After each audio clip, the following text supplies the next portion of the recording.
A 34-year-old software engineer says he can no longer read, work, or see clearly. It's been 6 months since he crashed into a pothole near Wayne State while riding an electric scooter, and he is now suing the city for $10 million. 7 Action News reporter Tiara Yachts caught up with the man's wife to learn just how quickly his life changed.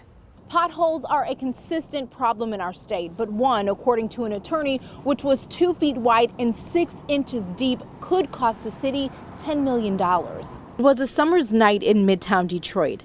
Justin Almeida, visiting from California, was taking a bird scooter around town when he suddenly sank into a pothole and slammed into the pavement. My stomach just sank. Tori Perel, Almeida's wife, was in California when she got the call. Her husband fractured his skull and broke several bones in his face.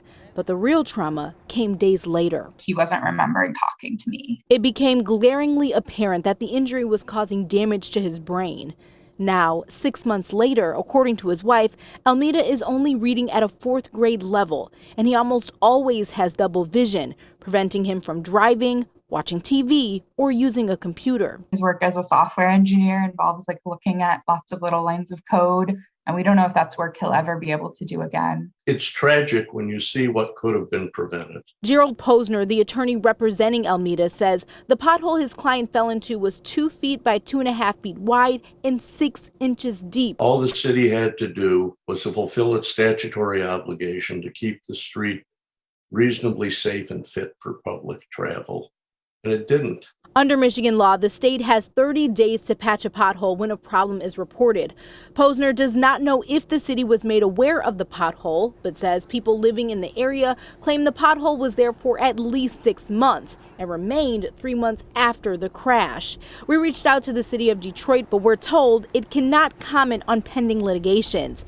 In the meantime, Perel says her husband remains in therapy 5 hours a day, 3 days a week, and she leaves us with this warning. It might not look cool to be wearing a helmet, but it's way less cool to have someone teaching you how to read again.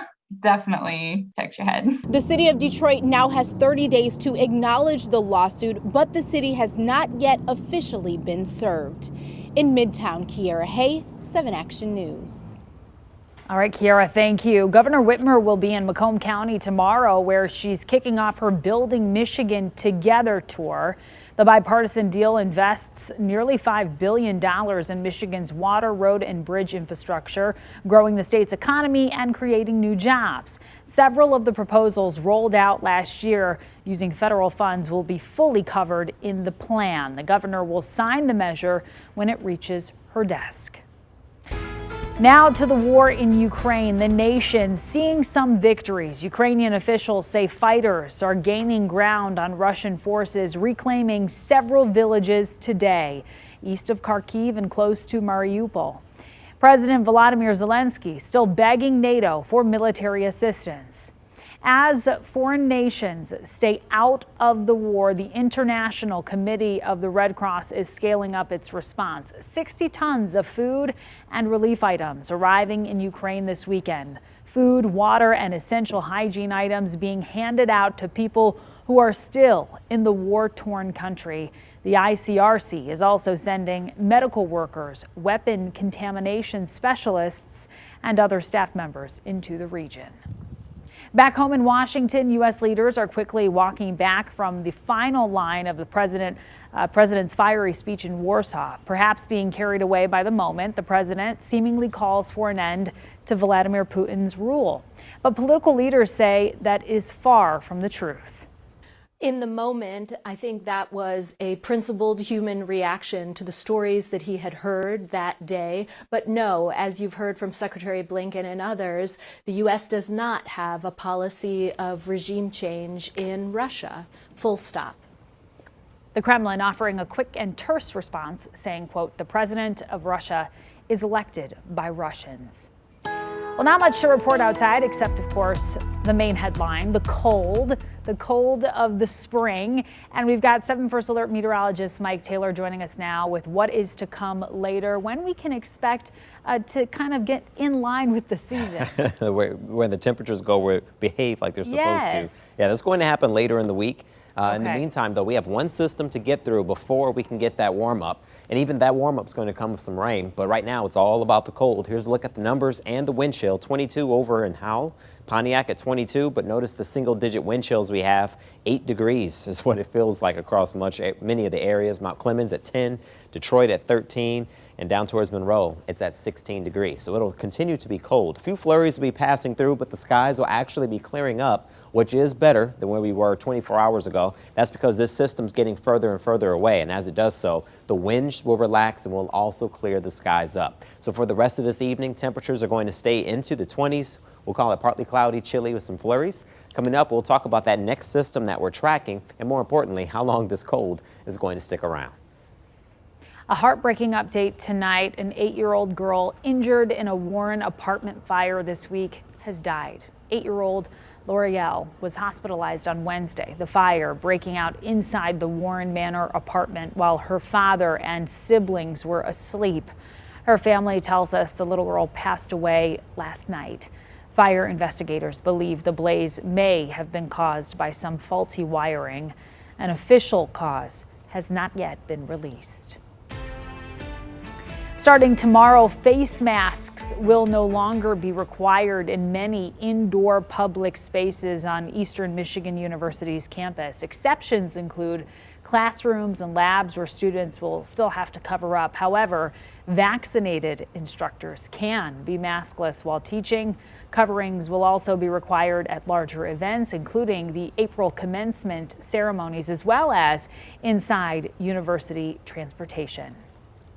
A historic community staple in Royal Oak is at risk of shutting down. The Main Art Theater has been a beacon of independent cinema for 80 years. Recent plans to close the doors sparking an outcry from the community. Loyal patrons trying desperately to find a way to keep it standing. 7 Action News reporter Jen Shantz is hearing from the people fighting to save it and what the building's developers want to see happen. I feel this is one of the things that has remained the same throughout all the changes in this city. Longtime Royal Oak resident Nancy Greenya isn't opposed to change, but she also doesn't want to see history lost. She's joining a growing list of people and businesses in Royal Oak trying to save the Main Art Theater. If this place were to be demolished, what do you think the city would lose? Oh, I think it would lose a great opportunity to do something different, to get outside of the box. If the space were to be saved, it could be used to offer film production or screenwriting classes. Some of the many ideas of Friends of the Main Art, a nonprofit that formed this summer after news spread that the theater might be razed. There's also talks of including a smaller micro cinema in the new development, one way to keep the spirit of this place intact. Like 50 to 100 seats in a one-screen space with the possibility of a side room of about 50 seats. But nothing is certain. The group says they're in conversations with the developers. Ideally, they want to see the theater, which opened back in 1941, saved altogether. In my mind, demolition and development does not always equate with progress. The building's owners submitted these development plans to the City Commission last week, seeking to turn the property into a 5-story mixed-use space to include retail, housing, and office space. In the renderings, the historic marquee of the theater remains. For people like Main Art's president, Jason Krzyzak, it's a bit of a sting, the marquee remaining without the theater. This fight for him is a personal one, too. For years, he came here with his family to see indie films, cult classics, or foreign works not usually available at traditional theaters. Our goal, short term, enter into a lease agreement with the property owners and run this as a community-driven theater. They've seen it work in other Michigan cities and are hopeful the site's developers keep an open mind so that this theater may open its doors once again. We have people thanking us for contacting them because this theater not only supports our love of independent film, but it supports the community. Friends of the Main Art is hosting a rally right here Saturday, April 9th. And I did reach out to the building's owner for a comment. We're hoping to hear back soon. We'll post that response on our website, WXYZ.com. In Royal Oak, Jen Shantz, 7 Action News. All right, Jen, thank you. And still to come tonight on Action News at 10, spring break is almost here. But with inflation, how can you plan a spring break vacation on a budget? some practical ideas to still catch a break without wasting your money. Stay with us. Michigan redistricting commissioners are giving up on their pay raise after facing major backlash. The 13-member panel agreeing to return to a roughly $40,000 salary. At one point, they voted to increase their annual pay to $60,000 as the panel faced a $1.2 million budget shortfall. The commission drew new congressional and legislative maps late last year. It still meets occasionally as groups challenge the plans in court. A former United Auto Workers official pleading guilty to embezzling charges. 54-year-old Timothy Edmonds was the secretary-treasurer of the UAW Local 412 from 2011 to 2021. Federal prosecutors say Edmonds admits to draining more than $2 million of the group's bank accounts by using credit cards for personal purchases and cashing local checks and also transferring money into his personal accounts. Edmonds is the 17th person convicted in an ongoing corruption probe within the UAW. All right, well, the false hope of an early spring long gone now. Chilling temps hovering in Metro Detroit tonight, and we could see a shift in the forecast this week. And we're hoping it's a shift for the better and not for the worse. We have a mixture of the two. Okay. Yeah, we'll warm up, so that's the better side, but then we'll have rain to deal with. So it's a soggy warm up. Okay. And before we can even get to the warmer temperatures, we still have to deal with a big time change, and that's going to be the opportunity for more winter-like weather. Talking about that chance of seeing a wintry mix where ice is possible. So before we get there, let me show you where we stand right now. This is a look at the coldest days or the coldest high temperatures we've experienced in March. The majority of these are on the winter side of the month, but right there, today's high temp, 32 degrees. That was the high. See where we should be, nearly 20 degrees below average. And that shows you that this is a very unusual, rare air scenario here. 25 degrees for the high temp, or low temp, I should say, 32 for the morning. And we'll stay cold for tonight. I mean, we're back in the 20s already.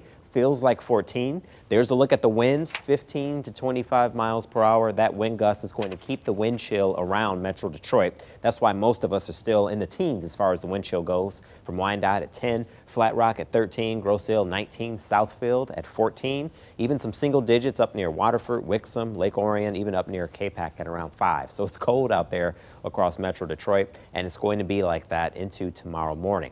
There is some progress, though, and some good news. The area of low pressure that's responsible for the snow that we experienced over the last couple of days and also the colder temperatures, it's pushing further and further away from us. Therefore, the influence that it has on our atmosphere is going to relax as well. So winds are still coming in from the northwest, just not as strong, but still strong enough to not only produce a wind chill, but reinforce this colder air that we're dealing with. So lows will be in the teens. So for tomorrow morning, kids at the bus stop, you're definitely going to have to layer them up. We'll have numbers in the 20s. We'll go for a high temp, still far below average, but better than Sunday. 33 will be the high temp. We'll get a little bit more sunshine, so you'll need the sunglasses too. And then looking ahead towards your Tuesday, Tuesday brings the change here. We'll have the sunshine initially. Temperatures get back to the 40s at least. But once we get towards Tuesday night, clouds increase out ahead of our next weather system. This gives us that shot of picking up a wintry mix with some ice. That'll be Tuesday night into Wednesday morning, where the commute could really be rough. After that, we should warm up, but rain moves in. So you'll see that highlighted here. Tuesday night into Wednesday morning, we could have a slick commute. After that, we continue to warm up. We'll switch to all rain for the rest of Wednesday into Thursday. And then we cool down once again behind that same system. So we'll have a mixture of some winter and spring in this 7-day forecast. All right, Mike, thank you. And make sure you download the free 7 app to your mobile device. Check out the latest 7-day forecast and follow along with the 7 First Alert radar that you can control. It's all free with the 7 app. You can download that today. It is spring break season, but with the cost of living so expensive right now, it may be hard to think about paying for a vacation.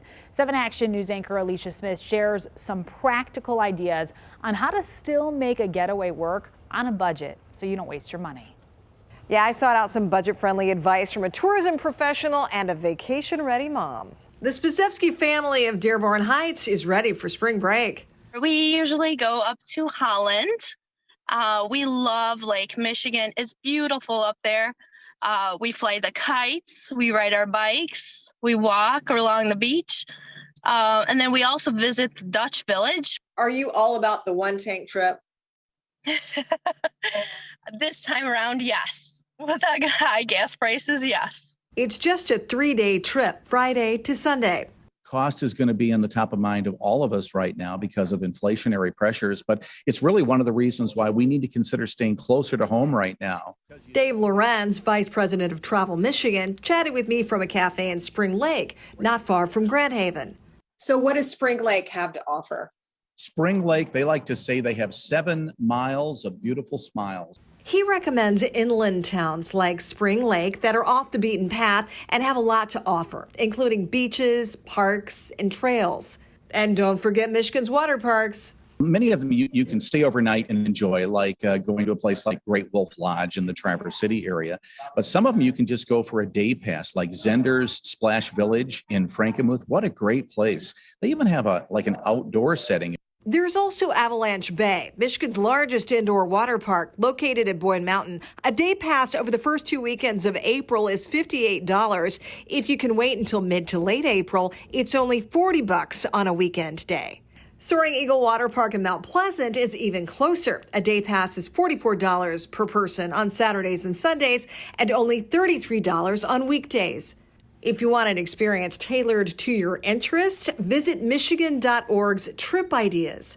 We have itineraries for barns. We have itineraries for quilt tours. We have food itineraries that you can follow for foodies.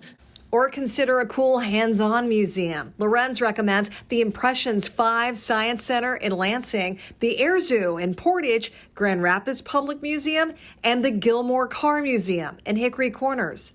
This is America's biggest car museum, and nobody seems to know it. For Frosina and her family, Holland is their spring break spot.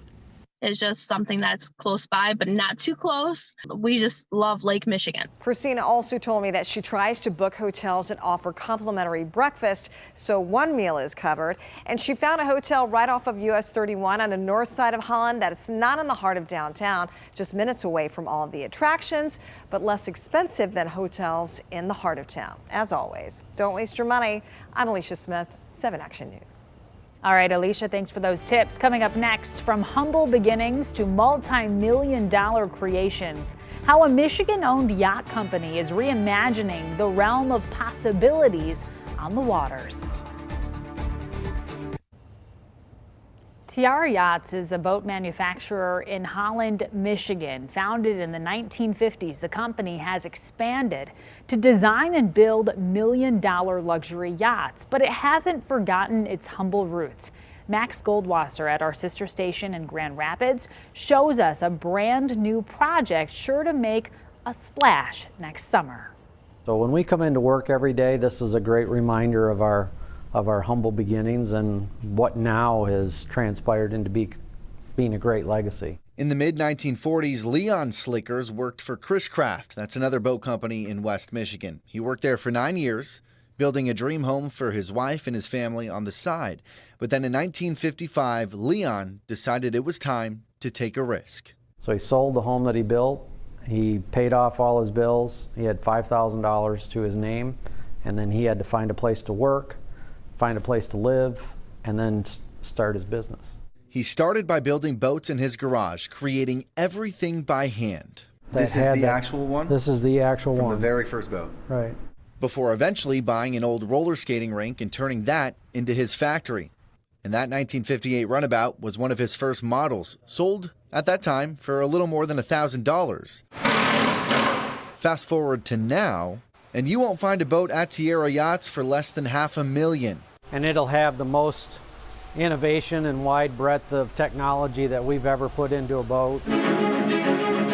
He's talking about their most expensive project yet, a $3.5 million dose of luxury, the EX60. A 60 feet long, 17 feet wide yacht with all the bells and whistles you can imagine. This is going to have two 22-inch Garmin screens, latest electronics, ability to have a washer dryer built in here. You never have to leave the boat. Never have to leave the boat. From the initial drawings to the mock-up we stood on Thursday, this idea is 1.5 years in the making. But hop on over to the plant, and the first edition is finally underway.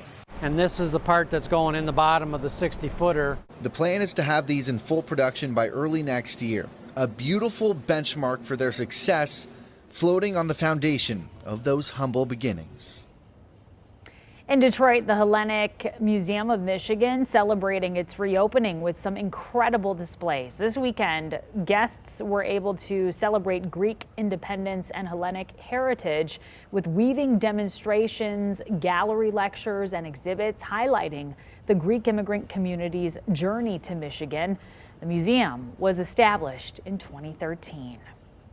A research specimen nearly a half a century old, Johnson Space Center in Houston is opening a lunar sample from the Apollo 17 mission. Astronauts collected soil and rock fragments from the moon in December of 1972. It was purposely left unopened so future generations with better technology could study it and hopefully unlock more information about the moon. NASA is aiming to compare the samples to new ones collected in the coming years. Still ahead in our next half hour, signs of segregation, the story behind a dark and painful piece of Detroit's history that's still standing today. But first, opting out of a college education becoming more mainstream. After the break, 7 Action News goes in depth to find out why more students are choosing different paths and also how universities are responding. Stick around, you're watching 7 Action News at 10 on TV 20 Detroit. You're watching 7 Action News at 10 on TV 20 Detroit. A shift in the higher education environment, more students opting out of a college degree. Higher education enrollment falling 2.5% in the fall of 2020 and then another 2.7% in the fall of 2021. 7 Action News reporter Kiara Hay goes in depth to find out the impact it's having on universities right here in Metro Detroit and what students are turning to as an alternative. The cost of a college degree has many people wanting to bypass a bachelor's and get into the trades. College enrollment is crashing across the country. For nearly a decade, the number of people trying to obtain a 4-year or 2-year degree has been on a steady decline. The pandemic only causing a deeper nosedive, according to the National Student Clear Housing Research Center. In 2009, Central Michigan University had nearly 25,000 people enrolled. Fast forward to 2020, it was down to 17,000. To accommodate the dwindling demand, CMU making the decision to temporarily close 4 of its residence halls in the fall of 2022. I got accepted to University of Michigan. While attending Roseville High School, Lauren Burns says all his teachers pushed him to attend a 4-year university. But instead, he opted to work with his hands, trading in an expensive bachelor's degree for trade school. Get paid to go to school. All your tuition's free, books are free, you get paid to learn. This is a paid day for me. It seems more people are making that switch. More people are coming to the trades right now. Steve McCool is an instructor at the Detroit Carpenter and Millwright Training Center. He attends job fairs and says in the past 5 years, he's noticed more people taking an interest in trade jobs again.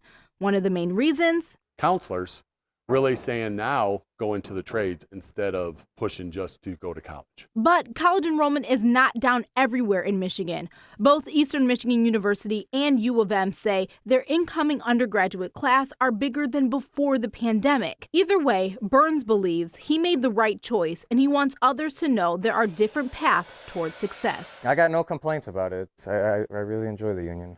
If you would like to learn more on how to get into a trade school or about a program that can help pay for your college tuition, head to our website at WXYZ.com. In Southfield, Kiara Hay, 7 Action News. All right, thank you, Kiara. The cold, it is sticking around and the winter weather poking back into the forecast to say, hey, we're not done. Yeah, Even though we're done with winter, winter's not done with us. It's not done with us just yet, but we are going to get some help as far as the temperatures go. And we'll climb up to around 60 degrees. You could actually see where that's going to be on our 7-day forecast. Looks like the warmth is going to arrive on Wednesday and Thursday. We'll have highs near 60.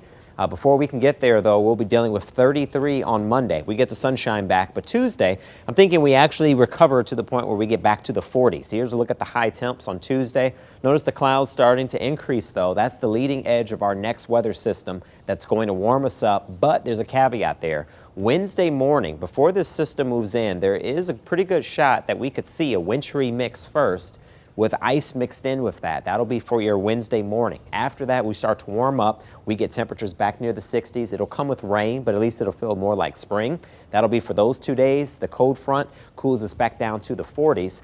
But Wednesday will definitely be the day to watch, and just make sure you give yourself extra time Wednesday morning before we warm up. We may have a slick start. All right, Mike, thank you. Some of us know it as 8 Mile Wall, Birwood Wall, or the Wailing Wall, but some don't know about it at all. The barrier, once built to keep black and white communities separated, now stands as an artifact of segregation. In tonight's Two Americas, I peel back the layers of the now bright wall's dark history. Between Birwood and Mendota, beneath the rooftops and behind the trees, is a wall with a story. Doesn't mean much to the average passerby. I'm glad I lived this long to see it. Still standing tall. But to the people born and raised in this 8 Mile and Wyoming community, this is Birwood Wall, a piece of segregation still standing. The wall was constructed back in 1941 by a real estate developer. 6 feet high and about a half a mile long, it had one purpose: to separate black and white communities. The story goes that 80 years ago, a developer set out on a mission to construct an all-white housing development. The problem was that this area that we're standing on was denoted as red on the city survey maps that were created during the 1930s. Red signified hazardous, dangerous, as an investment. Because of how close it was to an adjacent black neighborhood, the Federal Housing Administration was reluctant to ensure bank loans for the new homes, so the developer pitched an idea: build a wall of separation. It's just a remarkable artifact of segregation. Gerald Van Dusen, the author behind the book bringing the wall's dark history to light. Are a lot of people surprised to hear about this, to learn that something like this exists in a city like Detroit? To my knowledge, this is the only segregation artifact in the North. Fred White is 91, but remembers watching the cement trucks as a 9-year-old boy. What did you know about the other side? Did you know there were some rules? That was called the white sub. We had no business down that way unless we was going to the store. Hop the wall in the 1940s, and you'd face the wrath of police. You'd be harassed, and you heard a lot of the N-word.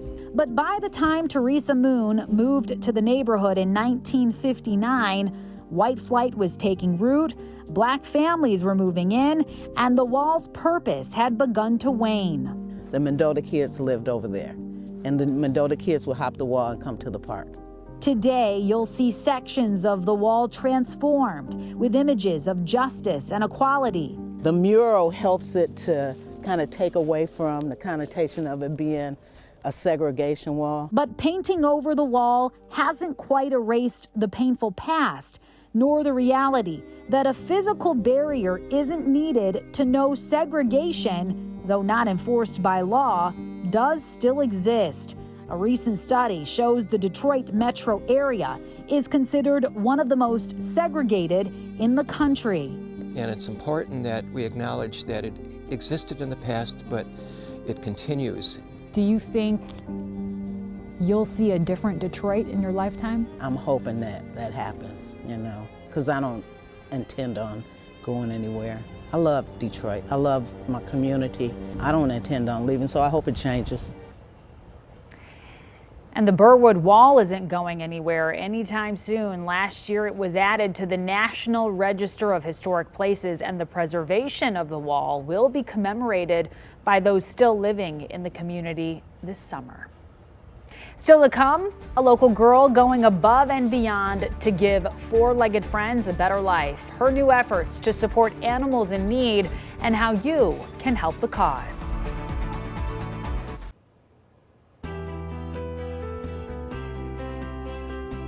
Improving the lives of vulnerable animals across Metro Detroit. At just 14 years old, a girl with a big heart is doing just that. With charity drives in 2017, Sydney Bates is now expanding her philanthropic efforts. 7 Action News reporter Faraz Javed checks in with her to find out how she is making a difference.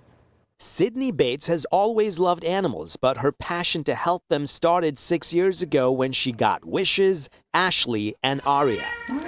The felines gave the Bates family a better understanding of the hardships homeless cats and other animals go through. We started feeding the animals outside, and we put out a little kitty hotel, so there was a blanket and some food and some water for them to eat. That was the turning point in Sydney's philanthropic journey. Sydney partnered up with All About Animals to neuter or spay rescued cats with the goal of finding them a forever home or releasing them in the wild. In 2017, Sydney dedicated her annual lemonade and cookie stand to raise $170 for homeless cats and dogs. And in a bid to go bigger, the following year, Sydney launched For the Love of Pets collection drive, raising to date over $16,000. Every year I'm getting more friends involved and more sponsors, and we're trying to help more and more animals. Sydney also collected all these animal products through her drive and delivered them to All About Animals back in February. Do you think people understand how vulnerable animals are? I think people try to, but I think until you start working with vulnerable populations like homeless animals, I don't think you realize quite how much of a hardship they have during the winter, how difficult it is to be outside, have to hunt for your own food and all that stuff. The 14-year-old's humanitarian side grows every day. Her next endeavor is Hiker Box for the Houseless. I'm working in conjunction with On Your Feet Detroit to put together 50 to 100 backpacks so that we can put items into those backpacks and distribute them to the homeless people in Detroit specifically. The backpacks will include hoodies, gloves, non-perishable food products, hygiene kits, and more.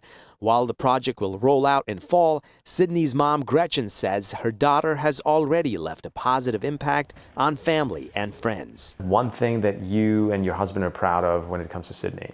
I think the love she displays for the world and the change. People talk about wanting things to change. My daughter is making it happen. Sydney continues to look for support to help the vulnerable. So if you would like to get involved with her charitable initiatives, then head over to WXYZ.com for all the details. I'm Faraz Javed, 7 Action News. How inspirational. Thank you, Sydney, for your efforts.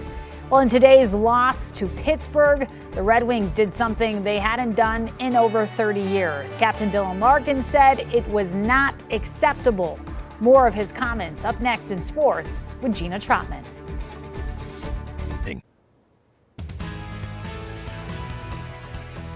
We have said that